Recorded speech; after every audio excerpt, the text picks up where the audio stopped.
For a brief moment, this discovery existed in the open. It was unearthed, documented, photographed, and entered into official records. Then it was classified.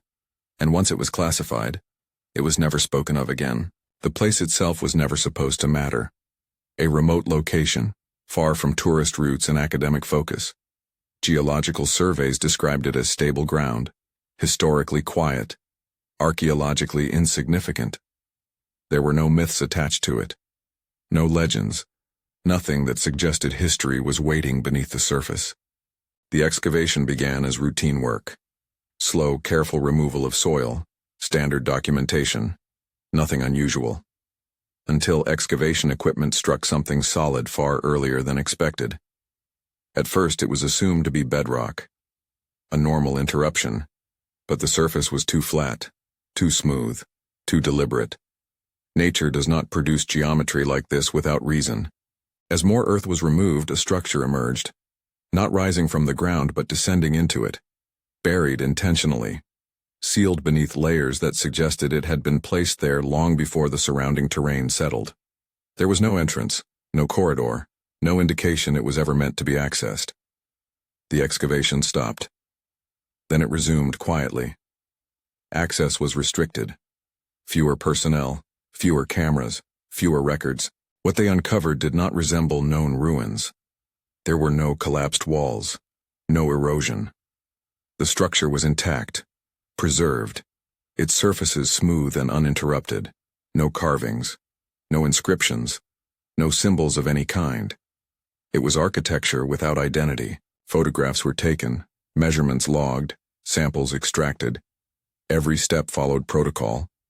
But something changed in the reports. Early entries were precise and confident. Later ones became vague, cautious. Certain observations disappeared entirely. Material analysis raised questions that were never answered. The composition did not match the surrounding geology.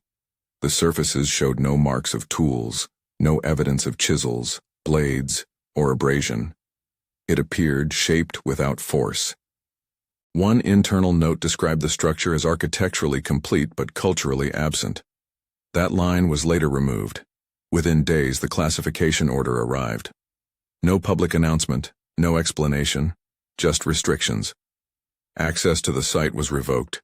Data was sealed, external consultation denied. And then the silence began. The excavation was closed, not reburied with the soil that had protected it for centuries, but sealed with modern materials. Concrete poured where earth once lay. Steel reinforcements installed. A decision designed not to preserve, but to prevent. Members of the excavation team questioned the order. Requests were submitted. All were denied. One researcher withdrew a paper before publication. Another removed all references to the site from their work. Reassignments followed. Silence replaced discussion. Over time, the site itself began to change. Not physically, but on paper. Maps were updated, logs amended, coordinates removed from public databases. According to official records, nothing of significance had ever been found there. Years later, fragments surfaced. A single photograph, a partial report. Enough to confirm the structure had been real. Enough to show that it did not fit. It did not align with accepted timelines of human development. It implied planning without precedent, construction without tools, intent without explanation. It didn't rewrite history, it disrupted it. And disruption is rarely tolerated. What makes this discovery terrifying is not what it was, but what followed. Archaeology is built on preservation. To deliberately bury a find is to admit it threatens something larger. A timeline, a theory, an assumption about who came before us. Classification is not denial, it is control. Because once something is classified, questions are no longer allowed. Discussion becomes forbidden. Curiosity becomes dangerous. Today the location remains accessible. People walk nearby unaware of what lies beneath them. There are no markers, no warnings, no acknowledgement. According to public records, the ground is empty.